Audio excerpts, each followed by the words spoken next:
friends, Erica here from the Elevate with Erica show. Thanks for coming to hang out with me today. I have been juggling so much this week with work and new business ventures and working to earn a group instructor certification. And then I just was like, you know what? That's not enough. So let me just throw in another course this week to help with building a team in one of my businesses.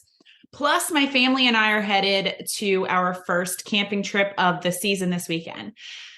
And well, actually, you guys won't see/hear this episode until Monday, depending on whether you're podcast or YouTubing right now. So my camping trip will have already happened. But so yes, we have our camper back in the driveway. Our community HOA, whatever, doesn't allow us to keep it in our driveway all year round. Such a pain. One of these days we will get out of this neighborhood. But anyway, so with camping, in case you don't know, it's a lot of work on the front end and the back end, especially if you have kids, but it's so worth it. My family just loves it so much. And if it wasn't for my husband's LEO schedule in a beach town during the summer, we would go a lot more. So we have a lot to prep for that trip coming up. And I'm just juggling a lot of different career goals of mine as well. And I have to tell you something that I know tries to creep into all of our lives when we are juggling a lot, and that is self-doubt. And when I'm juggling a lot, the first thing that I start to do is tell myself, I don't have time for, am not qualified for, or just can't do, or am not worthy of the items that are going to challenge me the most. So, the camping prep thing, it's easy. It's time consuming, yes, but it's easy.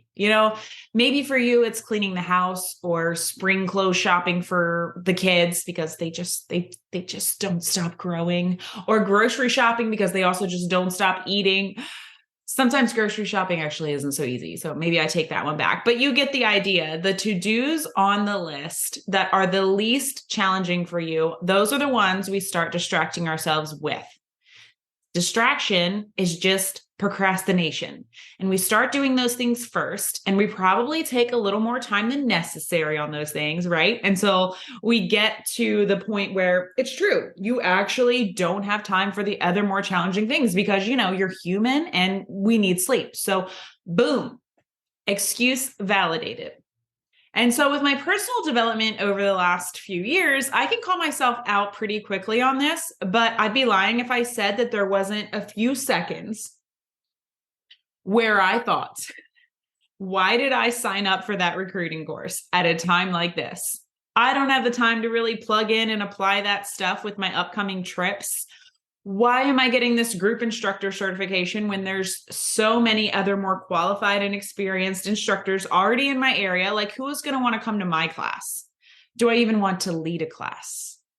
And you can see how we also start to disqualify ourselves with our excuses. Like, first, it starts out as, I don't have time, because I feel like that's the most readily available excuse for everybody, right? We're busy. But then that quickly leads to a slippery slope of, not only do I not have time, but it's not important enough to make time for, because I'm not going to be good at it. Or, just what was I thinking for whatever reason? Fill in the blank with your own limiting belief here. Or have you ever told yourself you can't do something because you're already something else? Like, I can't be a wife and also take night courses.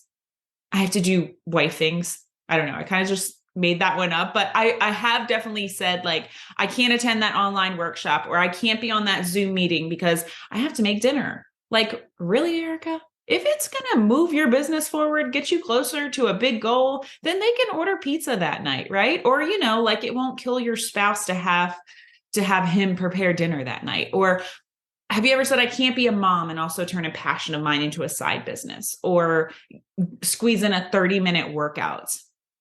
I said this in one of my podcasts a long time ago. You don't have to be there for your kid's first booger. It was so long ago that I heard that, and it still makes me laugh. And I think Angie Lee said it actually in one of her podcast episodes, because it sounds like something she would say. And that's why I love her. Don't get me wrong. The milestones are important and babies are a blessing. And I say all the time that my firstborn saved my life. But we were someone else before we were parents. Becoming a mom or dad doesn't mean that any goals or dreams that you had or will have in the future must wait until your kids are out of the house and independent. One of my favorite things about leaving my conventional job and building my own business from home is that my kids get to witness it. They get to witness their mama working her butt off for her dreams. And one of my favorite things about working out from home versus going to a gym is that my kids get to actually see me and my husband being active. Actions are loud.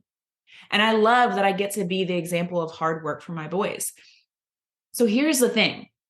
We have to like who we are when we are alone, when we are by ourselves, not just like who we are, but like really be happy with our lives and our choices, and also feel excitement for our future.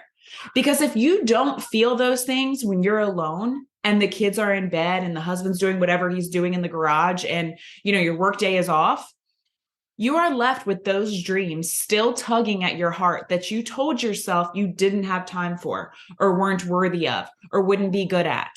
Those dreams that you pushed to the back burner and validated not pursuing with those low-hanging excuses, they have a way of finding you when it's just you and your thoughts.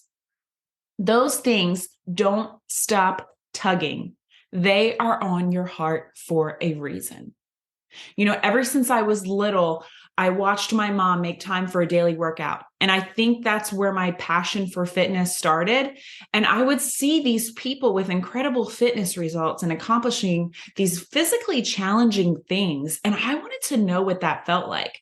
But I used to tell myself, having fitness as a main job is like saying I'm going to be a celebrity actress. Like it was like, okay, Erica, you wish. Now go get your real job. And let's just fast forward that because that's not what this episode is about. So let's just fast forward to today. Holy crap. I tried to deny that passion on my heart for 25 years and look where I ended up at the end of it. In fitness as my job. I actually consider myself pretty fortunate because a lot of people deny their passions their whole life, but I get to live mine. But I won't lie. Sometimes I wonder where I would be if I hadn't denied myself this line of work for so long. But now here I am in my group fitness instructor course. And when life got busy, when life started feeling a little heavy these last couple of weeks, I started telling myself, why would anyone want to come to my class? Here I am building my team of women who are making an impact through sharing our health and wellness journey. And I'm telling myself, I don't have time for that course that's going to help me build that team exponentially faster than I have been. Okay, but I have time to Netflix and chill and do a puzzle and go out for happy hour and learn how to smoke cheese with my husband. Like seriously, we just did that for the first time last week. And listen, all those things are freaking great. The cheese was fantastic, by the way. I enjoy those things. But when we are juggling a lot of things, when we are in a busier season than normal, or when life is throwing just a few more curveballs our way, we start to doubt ourselves on the big things, on the big goals, on the big dreams, on the things that require us to get uncomfortable, on the things where we have the biggest opportunity for growth, the biggest opportunity to make a substantial impact on our life as a whole. I have to tell you guys about a new meat delivery subscription service I'm using. ButcherBox delivers high-quality meat you can trust right to your front door. I'm talking free-range organic chicken, humanely raised pork, 100% grass-fed and grass-finished beef, and wild-caught seafood, so you can feel good about what you're eating, but also the taste and the quality are amazing. Click the link in my show notes to grab your first ButcherBox. And we probably also have a lot of people in our life who help us validate pushing those things aside, right? During busy seasons, don't we? A lot of people out of love try and keep us comfortable. They will make you feel better about saying, I'll do it later. I'll get to it. But I want to shift something with you today. What if your laundry basket got a little fuller than normal? What if your dishes didn't get washed right away? What if your spouse had to take over dinner duty a few times a week? What if your home wasn't spotless for a couple months? What if you needed a sitter to help you a couple times a week for a few months? What if you had to ask for help? That's a hard one, right? That's a hard one for a lot of us. What if you put some of those to-dos on the back burner for a bit and sought help on the things that you needed to in order to show up for the big goals that you're reaching for right now, that are on your heart right now? What if you told your friends when they came over to your house, look, okay, sorry, my house is a mess. I'm taking some college courses and I just haven't had the time to clean up like I usually do. I bet they would say, oh my gosh, good for you. I mean, if they're good friends, what are you taking? That's amazing. I should do that.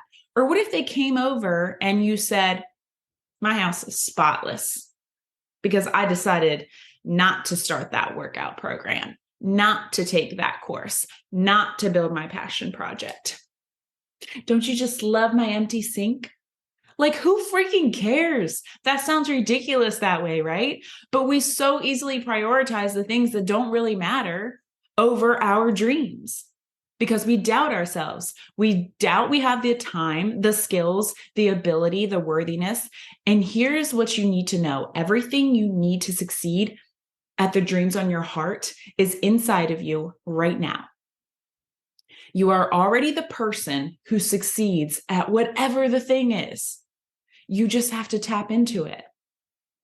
You can't tap into what you're not prioritizing, and you're not prioritizing it because you're not allowing yourself to get excited about it. When I instead take a step back and say, you know what? The idea of teaching a workout class sounds so freaking fun to me. Like, I envision the music up and I'm acting crazy and I don't know, they're laughing at me or doing what I'm doing. I'm not sure, but I'm having a good time, right? The idea of building a big team of women, building big businesses who I can spoil with retreats and celebrate with somewhere tropical sounds like a freaking dream come true. When I envision myself having already done the things, having already seen success from my hard work, I get really excited. And that's why creating a clear vision with your goals is so important. You have to know what it would look and feel like to become the person that succeeded at the thing. We talked about those 4 questions last episode. Who do you want to become? Why is that important to you? How will you feel? And what would that person say to you today? All that is part of creating your vision. Get clear on that so you can get more excited about going after the things that will require you to get a little uncomfortable for a season. And put the dishcloth down. Do you really want it when you see your vision that clear? Then stop self-doubting yourself out of it. Everybody has time. What are you doing with that time? Because your actions will clearly show you what you are prioritizing, and you might not like what you see. Would you on your deathbed like what you see? That's a harsh question, but a powerful one. Everything in your life is a reflection of a choice that you have made. And if you want a different result, if you want to replace I wish with I am, then stop making the same choices, the choices that have you prioritizing the wrong things. Yes, you are capable, or else I truly believe that you wouldn't have been gifted that vision. So call your shot, friend. Use this episode as your sign or as permission to have a messy house for a bit, to pass on some duties to someone else for a bit so that you can go after the bigger goals, because it's just a season. The extra challenges and to-dos going after the big things will bring your life into a busy season. Know that they are not permanent. And you're going to see success when you get committed. It's going to come easier to you eventually. But right now, you prioritize what really matters, and you need to learn how to ask for help on the things that need to get done, but that you don't have the time for, and that someone else could totally handle. A lot of times I think I talked about this in another episode, I think that we rob ourselves of help. And we rob people of getting the opportunity to help. Like, doesn't it feel good when you help someone? Why don't we give our spouse the opportunity to help us? We assume that they will just know what we need, or we don't want them to think that we can't do it all. But really, it builds a great partnership when you allow them to help. And it can actually deepen your relationship with that person. Okay, so I'm going to wrap this up, but think about that big vision or that big goal or that big dream or dreams that you have been trying to shove in that back corner of your mind. You know, the ones that creep in when it's just you and your thoughts, or that creep in when you see someone else already doing it and you feel jealousy start to bubble up. You know what I'm talking about. Think about those things right now. Envision the you who pursues them unapologetically. Envision the you who sees the success that you desire in those things. My heart starts to beat a bit faster. Did yours? Do you really want those things? This is your one life. This is your shot. Take it. You are worthy of that success. Everything you need is inside you to freaking get it. You lack nothing. Use what God, the universe, whatever you believe in, gave you, and give yourself permission to tap into all of it. I'm sending you like the biggest, most excited hug right now because I'm a hugger and that thought just came over me that one of you needs it right now. And I love that transfer of energy that comes with a hug. Like, I'm envisioning us jumping up and down, hugging each other with excitement for our goals right now. Have you seen that Seinfeld gif where they're all hugging and jumping at the front door of their apartment? That's exactly what I'm doing in my mind right now with you. Take this energy, borrow my belief in you, use it to realize your own. Today is when you stop waiting for the right time, the right circumstances to light your fire. The matches are in your hand. Go light it up, friend. Until next episode. E.